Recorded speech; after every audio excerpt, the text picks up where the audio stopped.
सांगली, मिरज आणि कुपवाड शहर महानगरपालिकेच्या नूतन आयुक्त श्रीमती संजिता मोहपात्रा यांनी आपल्या आयुक्त पदाचा कार्यभार स्वीकारला।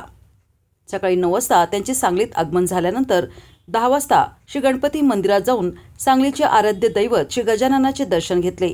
त्यानंतर 10:30 वाजता त्यांचे महापालिका आवारात आगमन झाले। यावेळी अतिरिक्त आयुक्त राहुल रोकडे, उपायुक्त अश्विनी पाटील, उपायुक्त स्मृती पाटील यांनी त्यांचे स्वागत केले।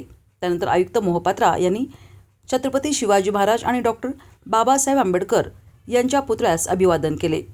यानंतर त्यांनी मुख्यालयातील आयुक्त दालनात जाऊन आपल्या आयुक्त पदाचा कार्यभार स्वीकारला।